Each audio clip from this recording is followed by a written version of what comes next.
पता था कि ये फूल पानी में डालते ही सईदा को अपनी असली हालत में वापस ले आएगा। जैसे ही फूल पानी में गिरा, गहरे सरख धुआं की एक घटा निकली जो सईदा के चेहरे को घेर गई और सईदा अपनी असल शक्ल में वापस आ गई। जादूगर का बेटा इस मंजर को देखकर सख्त गुस्से में आ गया। वो फौरन सजा देने के इरादे से वहां से रवाना हुआ, मगर अनवर ने उसे रोक कर खबरदार किया कि पहले बुढ़िया की बेटी का कुछ इंतजाम करना जरूरी है, वरना उसके जाने के बाद वो उसके बाप को नुकसान पहुंचा सकती है। ये सुनकर जादूगर का बेटा थोड़ा रुक गया और फिर मंसूबाबंदी करने के बाद सईदा को जादू के एक मजबूत पंजरे में कैद कर दिया। जादूगर का बेटा रवाना होते ही अनवर दौड़ता हुआ बुढ़िया के घर की तरफ पहुंचा। दरवाजा बंद था, इसलिए उसे दीवार फलांग कर अंदर जाना पड़ा। बुढ़िया अपने कमरे में गहरी नींद में थी। अनवर खामोशी से रुखसाना के कमरे की तरफ बढ़ा, जो भी गहरी नींद में थी।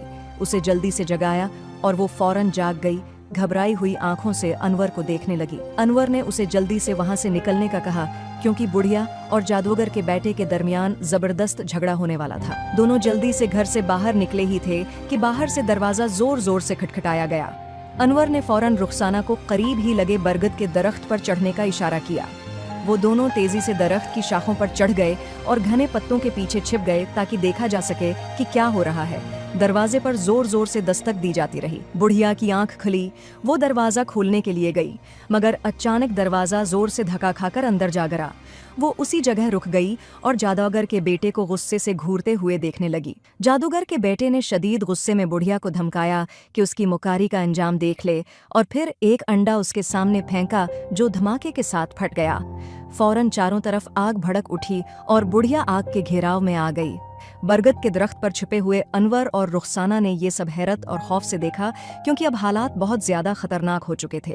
बुढ़िया ने जब जमीन पर अपना एक पांव जोर से मारा तो जमीन में कई सोराख फट पड़े और इन सोराखों से पानी की तेज तेज धाराएं निकली जो आग की लपटों को फौरन बुझा गईं। चंद लम्हों में पानी भी गायब हो गया। बुढ़िया के चेहरे पर गुस्सा और नफरत साफ झलक रही थी।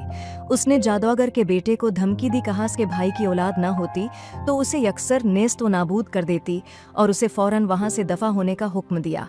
जादूगर के बेटे ने अपने हाथ को आसमान की जानिब बुलंद किया तो अचानक आसमान में बिजली की चमक सी हुई और 5 तेज नेज़े सनसनाते हुए बुढ़िया की तरफ बढ़ने लगे। बुढ़िया ने फौरन अपने मंत्र पढ़कर उन्हें फेर दिया और वो नेज़े पलटकर जादूगर के जिस्म को छीदते हुए गुजर गए। जादूगर दर्दनाक चीखें मारता हुआ जमीन पर गिरकर तड़पने लगा और कुछ ही देर में दम तोड़ गया।